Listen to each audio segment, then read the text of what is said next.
My name is Joel Urruty, and I live in Hickory, North Carolina. I was born and raised in San Francisco, but ended up in North Carolina, which I love. I've been sculpting for almost 20 years now. It's just something inside of me that drives me to wake up and make something. Sculpture ends up bringing a lot of joy to people.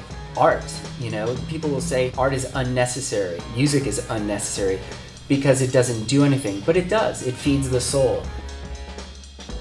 When I was building furniture, the part I enjoyed making was not necessarily the drawers or dealing with the parameters of a table has to be this height. I enjoyed the more creative aspect of it, and I enjoyed sculpting and carving the pieces. And I got to a point where I was doing more carving on these tables and benches than anything really. Somebody actually told me, why does everything have to have a function? Why can't you just make sculpture?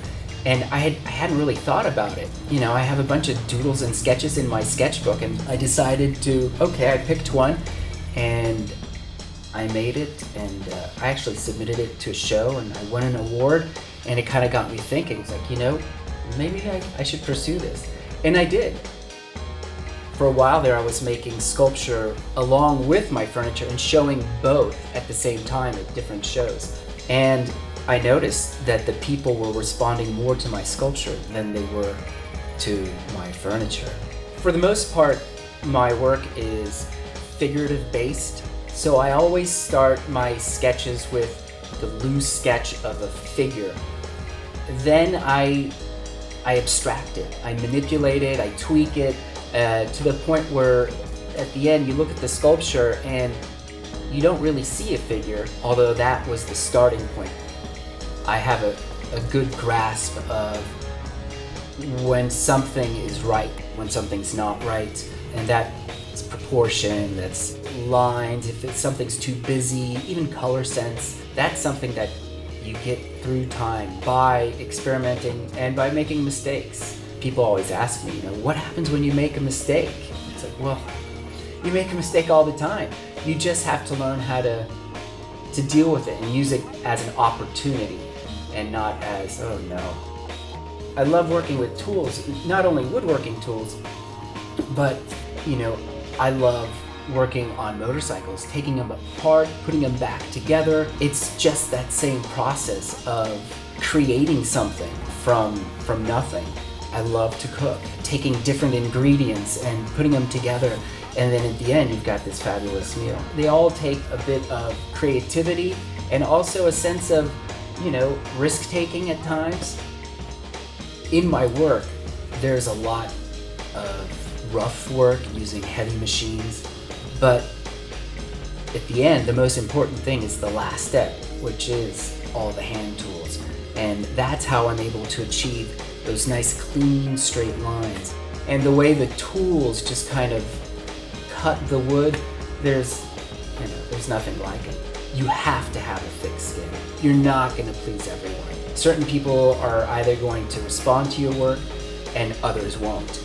You're basically, putting your heart out there for everybody to kind of critique, and you're gonna hear things that you don't want to hear. But I think the important thing is to keep going.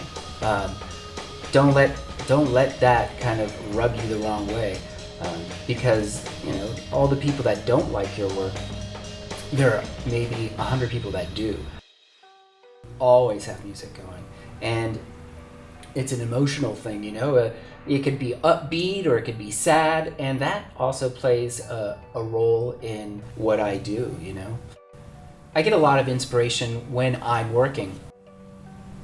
It's definitely, I think, from within. When I'm actually working on a piece, I'll get a lot of ideas of, what if I did this? What if I did that? And instead of actually changing course on a piece that I'm doing at the moment, I'll save it for the next one, because you kind of keep pursuing new avenues. I'd rather be in the studio making the work, but being an artist, not only do you have to make the work, but you have to be able to market the work, you have to be able to be the salesperson, the accountant. So there are a lot of hats that you have to wear. And I think most people don't realize that when they decide, hey, I'm going to be an artist because, I know how to paint. Well, you have to know a lot more than just how to paint. And those are things that I've kind of learned, and I'm still learning, really. Some years are going to be better than others. And with sculpture, it's like a roller coaster. You'll have a great year one year, but it doesn't necessarily mean that next year is going to be good. So it's unpredictable, and maybe that's why it's so exciting as well. If it was always the same and it was cush, maybe it wouldn't be as fun. Art is something that I enjoy doing. It's just part of my life, and I don't see myself doing anything else. My friend's daughter asked me, goes, why are you dirty all the time? This is my uniform. This is my job. I love coming into the studio and getting my hands dirty. Basically taking a raw material, which is usually wood, and turning it into something, that's beautiful. That's my goal. It's not necessarily a piece, but it's because it's the process. That's what I love. I love coming in here and making things. And I hope that when I'm an old man, I'll still be able to do that.